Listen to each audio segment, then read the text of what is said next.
आज की कहानी है भगवान शिव बड़े जा विष्णु। एक बार भगवान नारायण अपने बैकुंठ लोक में सोए हुए थे। अचानक वे स्वप्न में देखते हैं कि करोड़ों चंद्रमाओं की कांति वाले त्रिशूल डमरूधारी त्रिलोचन भगवान शिव प्रेम और आनंद से उन्मत्त होकर उनके सामने नृत्य कर रहे हैं। उन्हें देखकर भगवान विष्णु हर्ष से गदगद होकर निद्रा से उठकर शैया पर बैठ गए और कुछ देर तक ध्यानस्थ बैठे रहे। उन्हें इस प्रकार बैठे देखकर श्री लक्ष्मी जी उनसे पूछने लगी कि हे प्रभु, आपके इस प्रकार उठ बैठने का क्या कारण है? भगवान ने कुछ देर तक उनके इस प्रश्न का कोई उत्तर नहीं दिया और आनंद में निमग्न हुए चुपचाप बैठे रहे।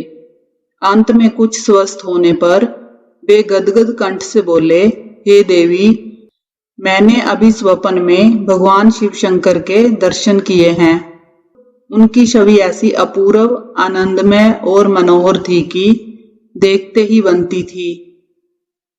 मालूम होता है जैसे भगवान शंकर ने मुझे स्मरण किया है। अहो भाग्य! चलो कैलाश में चलकर हम लोग भगवान शिव के दर्शन करते हैं। ये कहकर दोनों ने कैलाश की ओर प्रस्थान किया।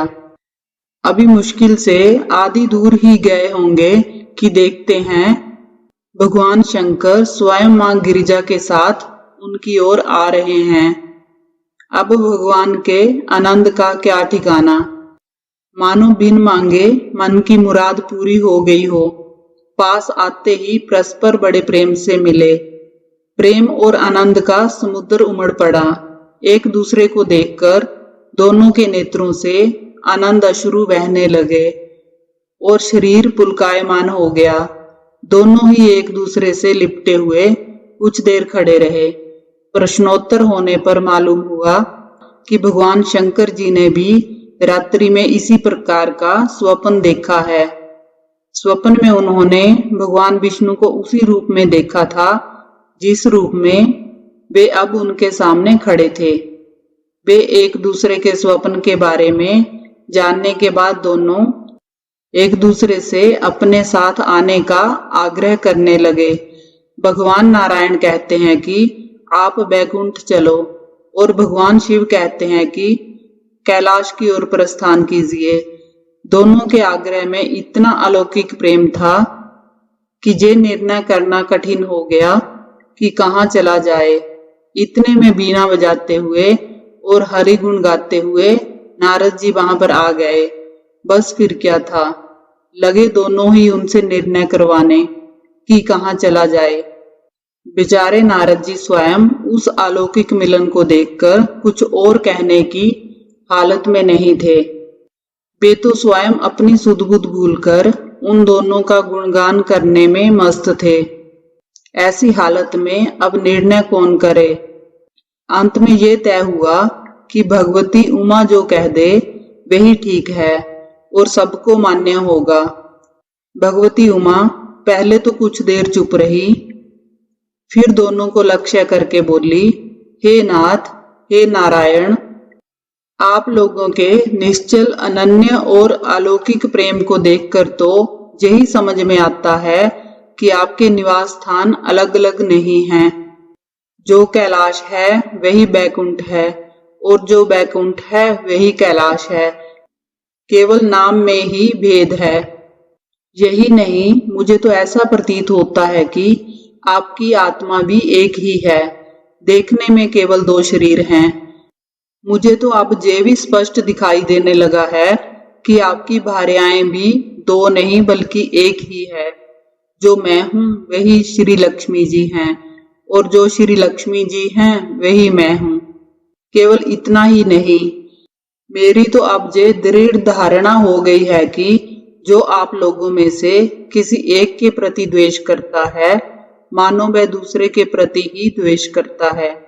जो एक की पूजा करता है वह स्वाभाविक ही दूसरे की भी पूजा करता है। जो एक को अपूज्य मानता है वह दूसरे की भी पूजा नहीं करता। मुझे तो ऐसा लगता है कि जो आप दोनों में भेद करता है उसका चिरकाल तक घोर पतन होता है।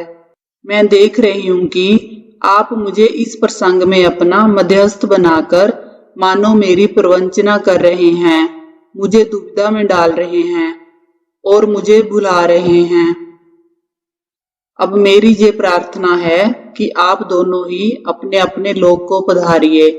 श्री हरि विष्णु ये समझें कि वे शिव रूप में बैकुंठ जा रहे हैं और भगवान शिव ये समझें कि वे विष्णु रूप में कैलाश की ओर गमन कर रहे हैं। इस उत्तर को सुनकर दोनों परम प्रसन्न हुए और भगवती उमा की प्रशंसा करते हुए दोनों अपने अपने लोक को चले गए। लौटकर जब भगवान विष्णु बैकुंठ पहुंचे तो श्री लक्ष्मी जी उनसे पूछने लगी कि हे प्रभु, आपको सबसे अधिक प्रिय कौन है? इस पर भगवान विष्णु बोले, मेरे प्रियतम केवल भगवान शिव हैं। जैसे देहधारियों को अपनी देह प्रिय होती है, वैसे ही मुझे महादेव प्रिय हैं। इस संसार की शुरुआत में एक बार मैं और भगवान शिव दोनों ही अलग अलग पृथ्वी पर घूमने निकले थे। मैं प्रियतम की खोज में ये सोचकर निकला था कि जो मेरी ही तरह अपने प्रियतम की खोज में देश देशांतर में भटक रहा होगा, वही मुझे अकारण ही प्रिय होगा। फिर थोड़ी देर के बाद ही वहां पर मेरी भेंट भगवान शंकर जी से हो गई। जैसे ही हम मिले, मुझे लगा कि जैसे हम एक दूसरे से अलग नहीं हैं। अलग अलग दो घड़ों में रखे हुए जल की भांति मुझ में और उनमें कोई अंतर नहीं है। वास्तव में मैं ही जनार्दन हूँ और मैं ही महादेव हूँ। भगवान शिव शंकर के अतिरिक्त उनकी पूजा अर्चना करने वाले शिव भक्त भी मुझे अत्यंत प्रिय हैं। इसके विपरीत जो भगवान शिव की पूजा नहीं करते, वे कदापि मुझे भी प्रिय नहीं हो सकते। आपको ये कहानी कैसी लगी कमेंट करके जरूर बताएं। अच्छी लगी हो तो वीडियो को लाइक करें, चैनल को सब्सक्राइब करें। वीडियो को अंत तक देखने के लिए आप सभी का धन्यवाद।